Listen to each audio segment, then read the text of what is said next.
હું આપ સર્વને જણાવવા માંગીશ કે જે ભાદરવી પૂનમનો મહામેળો હોય છે તેના માટે થઈને લોકો જે છે એ મુખ્યત્વે 3 માર્ગોથી આવતા હોય છે। મુખ્ય માર્ગ છે કે દાતા અને હળદ।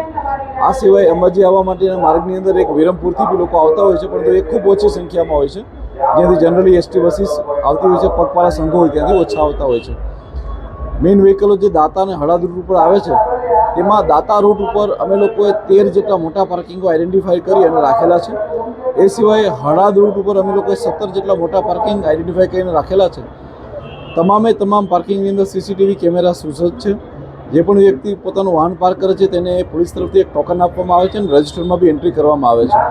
આ સિવાય અમારો સ્ટાફ જે કન્ટિન્યુઅસ ત્યાં જીઆરડી હોમગાર્ડ અને પોલીસના માણસો હોય છે કે જે વ્હીકલ પ્રોપર રીતે પાર્ક થાય તેના માટે સુનિશ્ચિત કરાવતો હોય છે।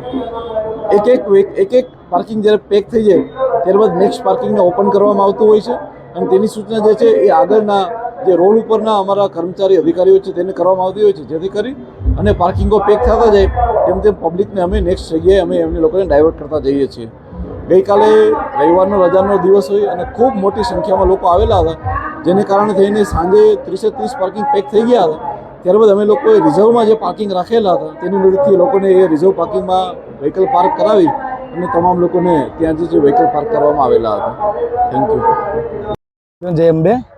અહીંયા આપણે અંબાજી પોલીસ સ્ટેશનમાં કંટ્રોલ રૂમ પર અહીંયા લેડીઝ માટે શૌચાલય છે અને જેન્ટ્સ માટે બી શૌચાલય છે। અહીંયા અમારા સાબરમતીથી આવ્યા છે, તો અહીંયા ઘણી પાર્કિંગ માટે બી બેસ્ટ સુવિધા છે એન્ડ પોલીસ કંટ્રોલ રૂમ બી છે અને શુદ્ધ પાણી બી મળી આવશે, જેથી અહીંયા સીસીટીવી કેમેરા બી છે। એટલે અહીંયા પાર્કિંગ કરતાં હું મારી ફેમિલી સાથે આવ્યો છું, કોઈને કોઈ પ્રોબ્લેમ નહીં, કોઈ તકલીફ નથી।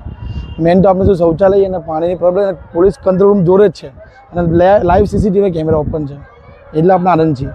જ્યારે આપણે અંદર એન્ટ્રી કરીએ છીએ ગાડી લઈને ત્યારે આપણે ટોકન આલે છે, એ ટોકન લઈને આપણે સાથે જવાનું છે અને જ્યારે રિટર્ન આવીએ ને ત્યારે આપણે કોઈ ટોકન જમા કરે ત્યારે આપણી ગાડી બહાર નીકળવા મળે છે।